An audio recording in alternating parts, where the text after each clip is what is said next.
అమ్మ వెనకటోళ్ళు వడ్లు బియ్యం ఇట్లా పెచ్చులో కానీ అప్పు తెచ్చుకునేది కదా, వాటి గురించి చెప్పు. ఒక 5 గుంచాలు 10 గుంచాలు మా పిల్లలకు రేపటి బియ్యమే లేవు, పొలగాని ఆకలి తనలాడుతానులవ్వా అయ్యా అని బతిలాడి అడిగేది. వాళ్ళకు 10 గుమ్ముల నిండా వడ్లు ఉండేది. ఉన్న వాళ్ళని అడిగితే సరే ఇత్తంతి అని ఇచ్చేది. ఇస్తే ఈ కుంచెడు వడ్లు తీసుకుంటే పెచ్చుకు మళ్ళీ 6 నెలలు పండే వరకు కుంచెడు మీద అడ్డెడు పెట్టాలి. కుంచెడు మీద మళ్ళీ 14 కిలోల మీద 7 కిలోలు పెట్టాలి. 10 కుంచాలు తీసుకున్నారు అనుకో 15 కుంచాలు పెట్టాలి. అట్లా వాళ్ళకు 10 గుమ్ములు ఇస్తే 15-20 గుమ్ములు మళ్ళీ నెక్స్ట్ అయ్యేది. వాళ్ళు పెరిగేది.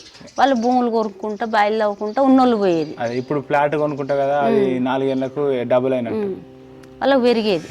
ఇక వాళ్ళకు డబుల్ అయ్యేది పంట పండించినట్టుగానే. ఇక వీళ్ళు పండుతనో వాళ్ళకు పెట్టేది. ఓ 4 ఏళ్ళు ఈ 7 ఏళ్ళక ముందు ఏళ్ళక అటు ముందు ఏళ్ళకుంటే ఇక భూమి అమ్ముతాం మీకే అని భూములు అమ్మేది.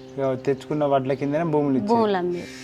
ఓన్లీ పిల్లలు ఆదుకొని కడుపుకు బతికేది, అందుకే బట్టకు పొట్టకు బతికేది, అందుకే భూములు అమ్మిన రోజులు ఉన్నాయి ఎన్నో 30-50 ఏళ్ళ కింద 50 ఏళ్ళ కింద కష్టపడి. ఎందుకు అప్పుడు వానలు నీళ్ళు లేకుండా వానలు లేవు, వానలు ఉన్న సుత కరెంట్లు లేవు, బాయిలు ఇంత లోతు లేవు, మూట కొట్టుడు, బోర్లు అసలే లేవు. అయితే ఏంటిదంటే నీళ్లు ఉన్నాయి భూమిలో నాకు తెలుసు, కానీ బావి అనేది లోతు లేదు, కరెంటు లేదు కాబట్టి మూట కొడితే ఎంత అవుతుంది, ఒక మడి పారుతుంది అంతే. మోటార్ అయితే డైరెక్ట్ ఒక రోజులో 4 ఎకరాలు పారుతుంది.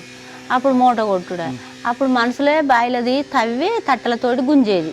మేమందరం గుంజేది, మట్టి తట్టతోటి గుంజి అటు పోసేది. తట్టతోటి గుంజితే ఎంత 5 రూపాయలు బాయి తీయబోతే ఆడోళ్ళకు.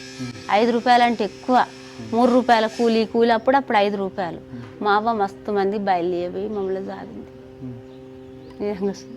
ఒకనాడు నేను సుత పోయినా మంగళోళ్ళకు పోతే చిన్న పొల్లగండ్లమై బాయి ఉరికెత్తాను గట్టిగా గుంజుకొని అడురుకుతాను.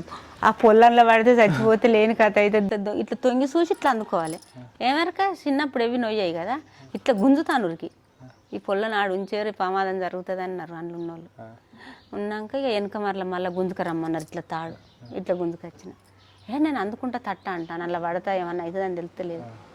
నేను చూస్తే పోయినా మా అవ్వతోటి ఒకసారి 5 రూపాయలు 3 రూపాయలు బయట కూలికి అయితే 5 రూపాయలు తట్ట తీయబోతే. ఎట్లా కష్టపడి బతికేది వెనకటోళ్ళు, బాగా కష్టపడి పిల్లల్ని చదువుకొని వాళ్ళకి పెళ్ళిళ్ళు చేసేందుకే కాలం.